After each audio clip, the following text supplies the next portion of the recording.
petrolhead to begin with.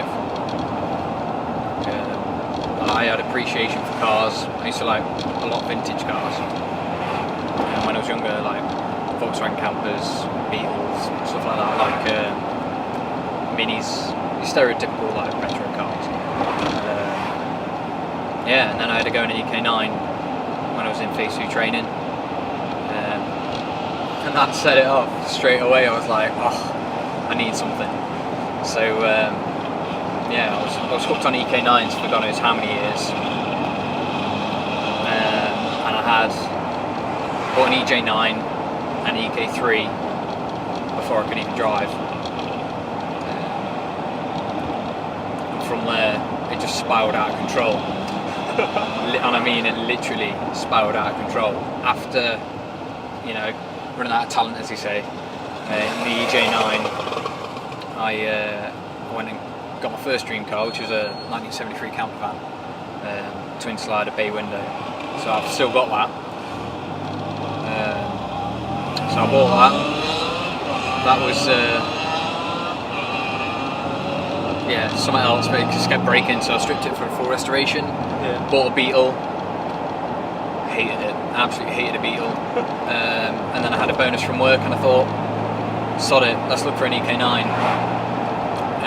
Funnily enough, someone who had one contacted me because I met him when I had my EJ9,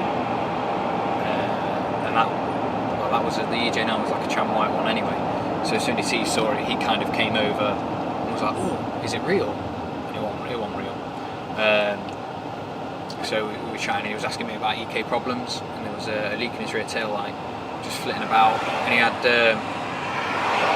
had just a couple of nuts missing, the little one. So instead of giving him like, you know, little aftermarket ones or just ones you can get from Screwfix, I actually went to the back of my own car and took them out and gave them OEM ones, because I was like, I'd rather an EK9 have them than my little EJ. So why did you go for this over anything else in that sort of price bracket? Because I presume you could have got something like a GTR. Yeah, well, die-hard Honda fan, innit? Yeah. Die-hard Honda fan. Yeah, we just went for it. Like, they're appreciating like mad, and it was like a case of now or never. I teed up one of my friends to buy his off him, but he wouldn't let it go in the end. So I just saw this one. It was affordable, manual. It's got high mileage. It's just clocked over 150,000. I was like, sod it, I'm a mechanic, doesn't matter. Just get it. Yeah, it was well worth it in the long run, because I was looking for like a chassis just to, you know, rebuild. But yeah, found this instead. So this one was actually on eBay, and it kind of ticked all the boxes. It was a bit of a fixer-upper, needed some love. So it was almost like it was calling me for it. A few people had their eyes on it, a few of my friends had their eyes on it. And one of them actually viewed it before me, but he was into like other cars as well. But he said, because I'm a die-hard Honda fan, he said he'd give me first dibs. So I viewed it after him, because he said you have to go and look at it. He said the pictures don't do it justice. So I went down, had a look at it, and was like, yeah, I'll have that.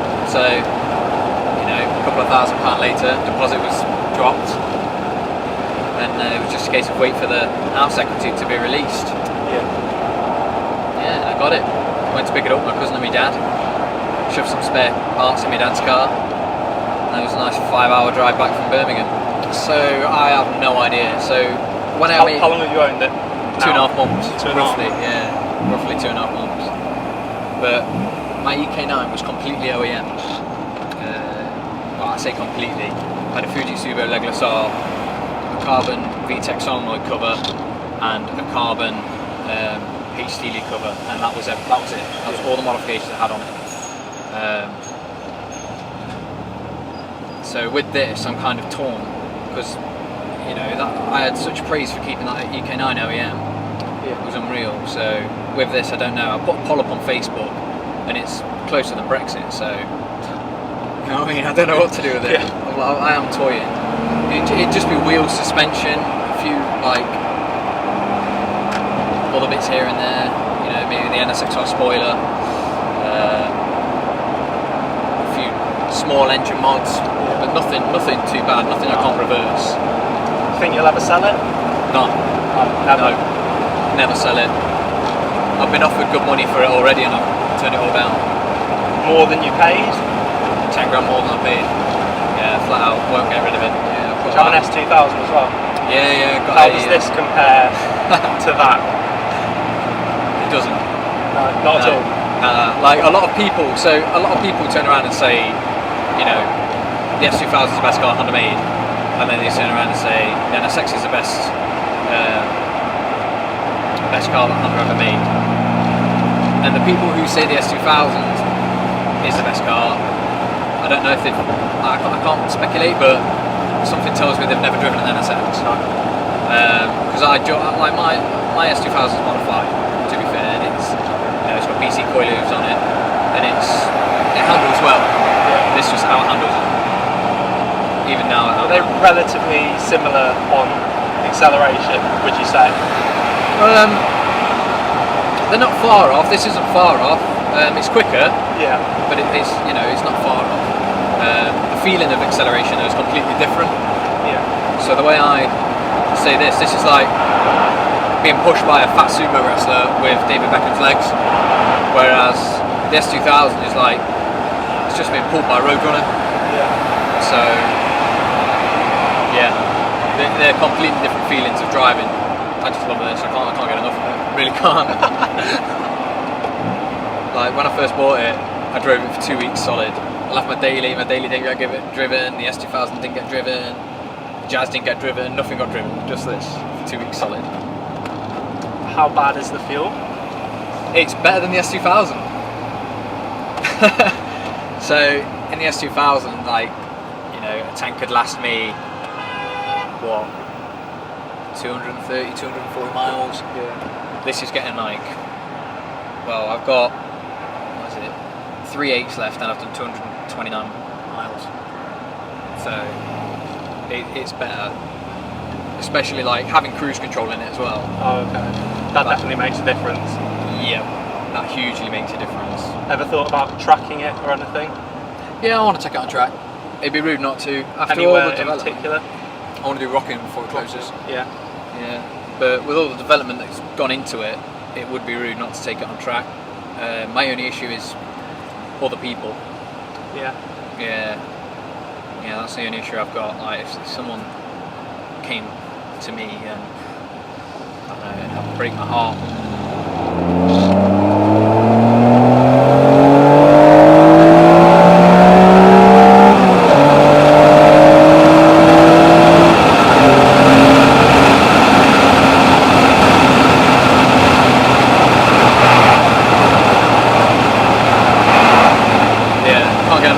That gives you the biggest smile ever. Yeah, when I'm not concentrating on driving it, yeah, it is just gives you goosebumps. The gears feel quite long. They feel like they just keep going. Yeah, definitely. Compared to other cars. Yeah, for a 5-speed, I mean, it does feel long. Like in 30, in the S2000, you know, you can chill in 6th, but most of the time you stick it in 5th. But in this, it's a 3rd gear. With this being a UK model as well, you've got the longer ratio on 5th gear, yeah. So what are the brakes like? Good? Yeah, they're all right actually. Progressive, I presume, instead of quite sharp. Yeah, they're not too sharp. No. They're actually nice. I suppose that goes in for Honda developing this as a daily driver. Yeah. Well, a daily supercar driver. You know, they were kind of liberal. Yeah, they didn't make anything too harsh. I'd say the only thing that it's not a bad thing. The only thing I'd say that could have benefited was power steering. Yeah. Which this doesn't have it, but I think it was a '93 model.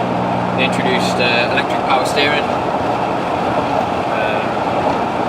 which was, you know, godsend bad looks on it. I've spoken to people on the forum and they love it.